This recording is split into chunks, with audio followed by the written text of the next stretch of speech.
What do Star Wars, Fistful of Dollars, and Reservoir Dogs all have in common? They were inspired by the films of Akira Kurosawa. Kurosawa is one of the most famous Japanese directors of all time, and many American directors have credited him with inspiring their films, including Martin Scorsese and Francis Ford Coppola. Without the work of Akira Kurosawa, some of the greatest American films may never have been made, so in this video I want to explore the work of Kurosawa, looking at what inspired him, how he inspired so many American directors, and how he eventually collaborated with some of the directors he inspired. I'm going to be talking about some incredible samurai films with some great behind-the-scenes stories, so be sure to stick around. Before Kurosawa could make inspiring films of his own, he had to draw inspiration from somewhere first, and that inspiration came from the legendary Western director John Ford. Ford was an incredible visual stylist, creating landscapes like paintings, frequently using Monument Valley to astonish audiences and represent the vastness and freedom of the American West. Monument Valley first appeared in his 1939 film Stagecoach and was instantly iconic. John Ford's landscapes capture such a long distance, which really makes nature stand out, and even in closer scenes, the image is composed to be interesting from foreground to background. This composition is talked about in Steven Spielberg's semi-autobiographical film The Fabelmans, in a scene where a character gets filmmaking advice from John Ford. Now remember this. When the horizon's at the bottom, it's interesting. When the horizon's at the top, it's interesting. When the horizon's in the middle, it's boring as shit. Looking at Ford's landscapes, it's no surprise that Akira Kurosawa, who wanted to be a painter early in life, gravitated towards John Ford's film as visual inspiration for his own. This influence can be seen in Kurosawa's masterpiece, Seven Samurai. The dynamic visuals emphasize the tension that characters feel and the eventual grand action that happens at the end, with characters running through the scene and deliberate use of slow motion to highlight the violence in the final battle. But Kurosawa also knows when to let the film breathe, either to allow the audience to meditate on the events on screen, or to build tension by delaying the inevitable. Whether fast or slow, this image is composed perfectly to reflect the feeling of the scene and its innate humanity, making the audience fully connect with these characters and their struggles. Kurosawa also uses weather in a way inspired by John Ford. The weather in John Ford's films don't just set the scene, they also mirror the emotional state of the characters, and this can be seen no better than in his masterpiece, The Searchers. The film follows John Wayne as he spends years traveling through the American desert, looking for his niece who is kidnapped, and the weather really puts the audience in John Wayne's boots. For most of his journey, the sun bakes down on him and dries out the sands, sucking the life out of the desert the way his niece's life is slowly slipping away. But then the seasons shift and it becomes winter. The change from sand to snow mirrors how John Wayne changes from being fired up for revenge against the people that kidnapped his niece to cold and bitter about the situation. The visual of a snow-covered desert places him within a white void where he's isolated from everyone, the niece he's trying to save and his family that he's trying to help, and you can feel the weight of time bearing down on him. This use of weather was an inspiration for Kurosawa, but he made it more nuanced and more frequent, with the weather changing on a dime with the emotions of characters. The best use of this weather is his samurai adaptation of Macbeth, Throne of Blood. One of the most immediate and obvious uses of weather in the film is when thick sheets of fog roll into the forest as the Macbeth character is riding through after just hearing his prophecy from a witch. Just as he's lost in thought about what he's been told, he's completely lost within the fog. Where the snow in The Searchers puts John Wayne in a void, the fog in Throne of Blood completely engulfs the frame as the Macbeth character rides back and forth through the forest as he attempts to sort out his thoughts, with the next scene after he leaves the fog serving to support the prophecy he was told as he finds out he's being promoted to the Lord of the Northern Garrison. The fog makes another appearance later in the film as the Macbeth character comes under attack in the climax. The fog follows the enemy soldiers as they come over the hill to attack him, reflecting the confusion and ambiguity regarding the prophecy. The witch had said he would be undefeated until the trees of the forest came to attack the castle, so he thought he was invincible.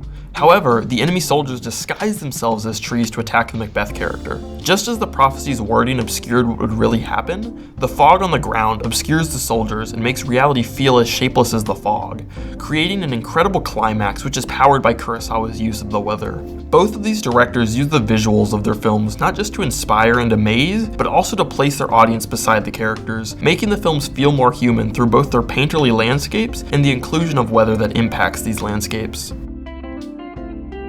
Just as Kurosawa was inspired by the masterpieces of John Ford, Kurosawa's films inspired numerous Hollywood directors, including George Lucas. Looking at Star Wars, you can see the influence of Kurosawa's editing style and the way he uses characters. Luke Skywalker's home planet of Tatooine features gorgeous landscapes that combine expansive deserts, a sunset straight out of a painting, and close-up shots that highlight each of the heroes the film introduces. Connecting these shots is an iconic editing style frequently used by Kurosawa, the use of wipes. Using wipes creates an interesting visual effect where multiple scenes are overlapping, but it also serves a narrative purpose to indicate time passing. These all work together to make the opening of Star Wars an unforgettable experience, and I think George Lucas says it best. It's really his visual style to me that is so strong and unique, and a very, very powerful element in how he tells his stories. The way these characters are used, especially C-3PO and R2-D2, are inspired by the way Kurosawa writes the main characters of Hidden Fortress, which follows two peasants that meet a general and a princess rather than the big, heroic characters. George Lucas admired how Kurosawa focused his story on the people lowest in society, and decided to use that idea for Star Wars, with a lot of the opening revolving around the droids on Tatooine before they eventually meet up with Luke.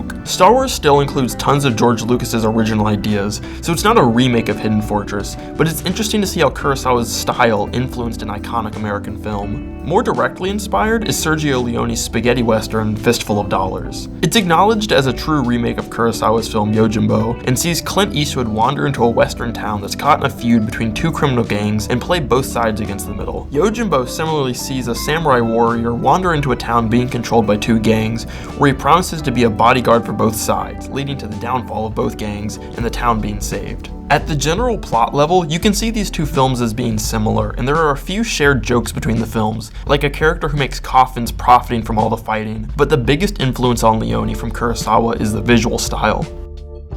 Kurosawa's use of widescreen in Yojimbo is incredible because of how he can fill the frame with people, but then also highlight only one person to make them stand out as isolated. You can see this clearly in the battle scenes throughout the film, especially the final scene as the samurai approaches a group of gangsters. Leone is similarly a master of widescreen, and much of it is inspired by what happens in Yojimbo. He combines the genius widescreen of Kurosawa with deep focus where nothing in the background is blurry to create really cool shots like this when Clint Eastwood attacks a group of criminals. Leone has such a great intuition for where to place the camera to make incredibly interesting shots that contrast the main character with the environment of the film, and this isn't limited to just Fistful of Dollars. Even though this film was a remake of Yojimbo, Leone's best use of widescreen inspired by Kurosawa, in my opinion, is his western epic Once Upon a Time in the West. This film has so many shots where characters are isolated against the background, like the iconic opening scene, which highlights the expanse of the Wild West and makes characters seem insignificant compared to their environment. Another influence from Kurosawa that makes the landscape stand out is all of the moving camera shots, which make the view of the West more and more impressive. While these were also partially inspired by John Ford, especially the use of Monument Valley,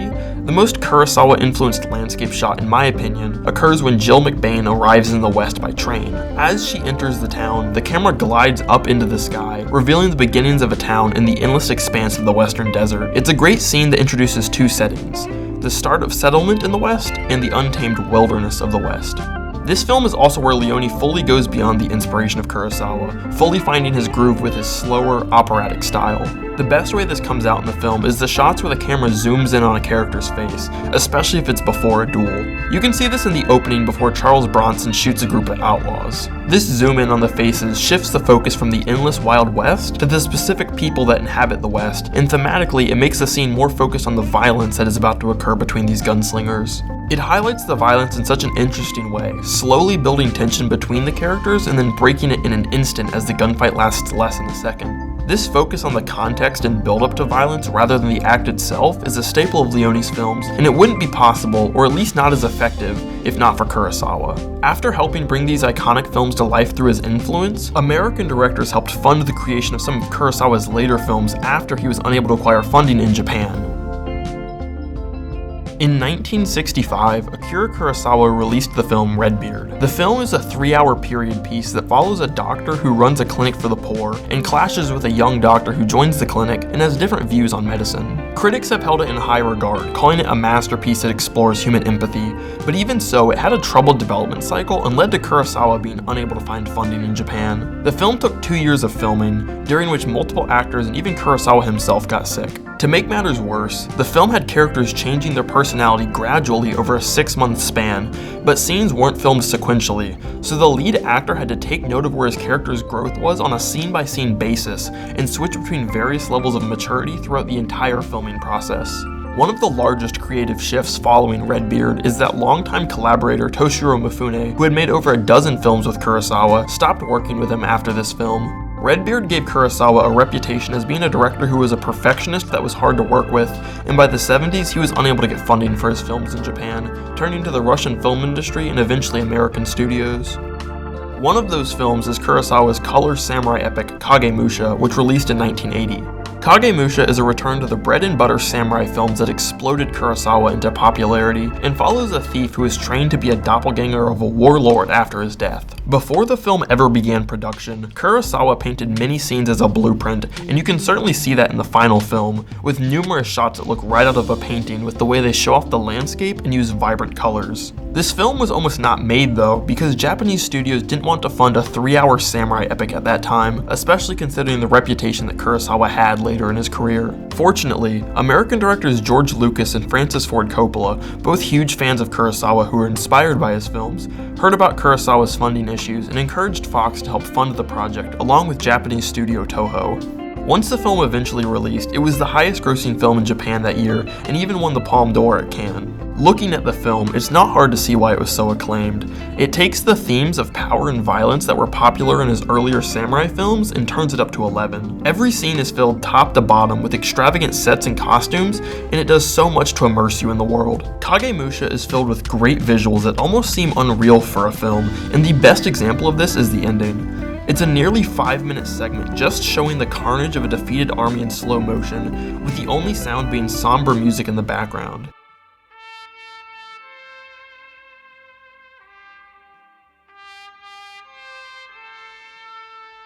It feels like a painting, and the way it makes you sit with the violence on screen is so powerful, and it's a great way to end the epic story that the film tells. Many fans and critics consider Kagemusha to be part of a different period of Kurosawa's film, reflecting back on his career and reinventing his popular samurai films.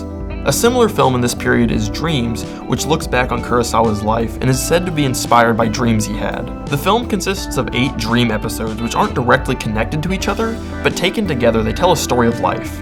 The various episodes all follow the same character who grows older across the episodes, starting with a child who falls in love with nature, showing off some of Kurosawa's best shots that combine dreams and paintings.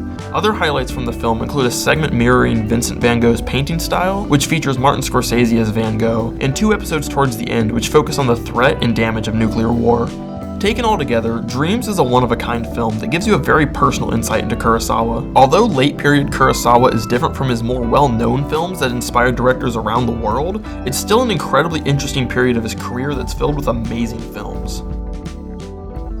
Kurosawa's career, from start to finish, has been filled with great films that both entertain and inspire. From being inspired by an American Western icon in John Ford, to inspiring Sergio Leone to reinvent the Wild West, it's clear that Kurosawa has left an incredible mark on film history. Throughout the changing conditions of the film industry, he's always been able to provide something new to keep audiences excited. Whether it's early films like Stray Dog that tap into post-World War II fears, films like Seven Samurai which used violence and a historical setting to propel his career into the stars, or his late period films which reflect on his career and feel more personal. I think it's safe to say that the modern film landscape wouldn't be the same without Kurosawa, and I hope this video taught you something you didn't know. My favorite Kurosawa film is Stray Dog because of the great characters and the way the editing makes you feel the heat of summer, but I'm curious which film is your favorite or which looked most interesting, so let me know in the comments. If you enjoyed this video, please leave a like and be sure to subscribe to get notified when new videos release. Thanks for watching.